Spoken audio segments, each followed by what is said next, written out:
Hello, this is Chris Lewis. Tonight I'm going to be going over my author board project with you.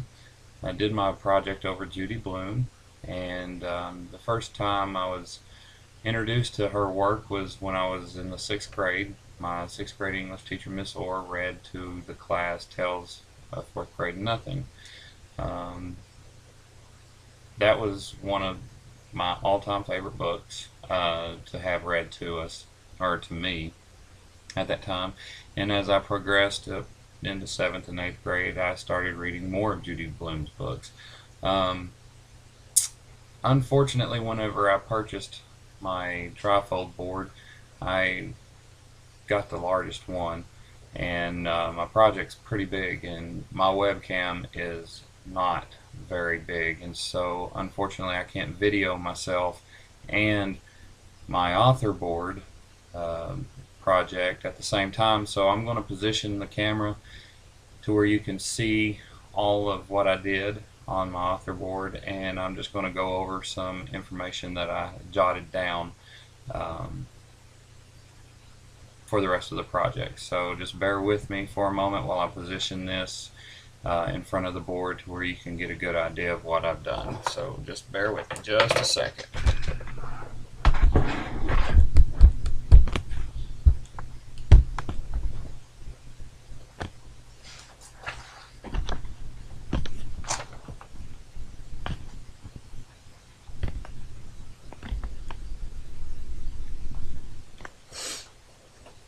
Alright, Judy Blume spent her childhood in Elizabeth, New Jersey, making up stories inside her head. She spent her adult years in many places doing the same thing, only now she writes her stories down on paper. Adults as well as children will recognize such Blume titles as Are You There, God?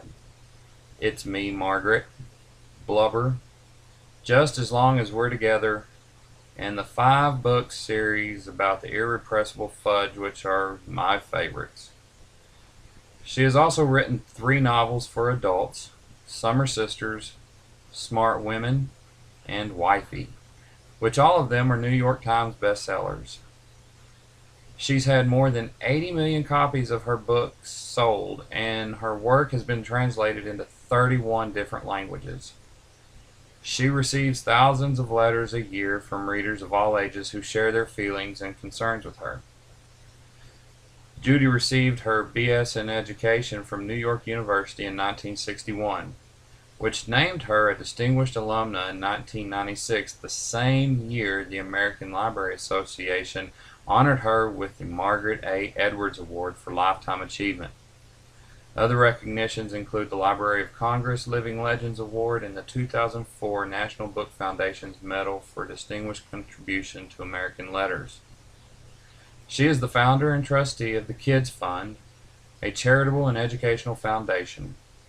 She serves on the boards of the Authors Guild, the Society of Children's Book Writers and Illustrators, the Key West Literary Seminar, and the National Coalition Against Censorship. Judy is a longtime advocate of intellectual freedom, finding herself at the center of an organized book banning campaign in the 1980s.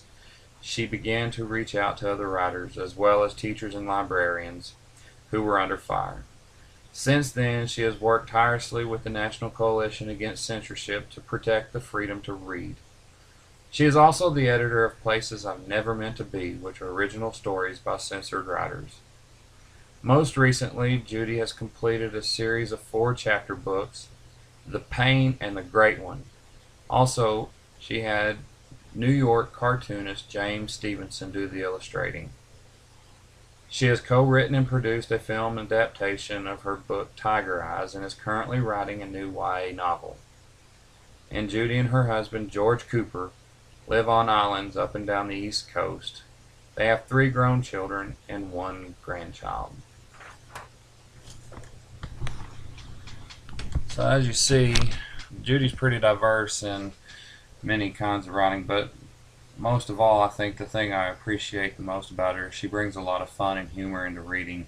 And for those of us who struggled with reading growing up in school and who still struggle with reading at times, Having books that can make you laugh and are fun to read can really help individuals better their reading. So I hope you were able to get a good picture of my author board, and I hope the information I had was informative.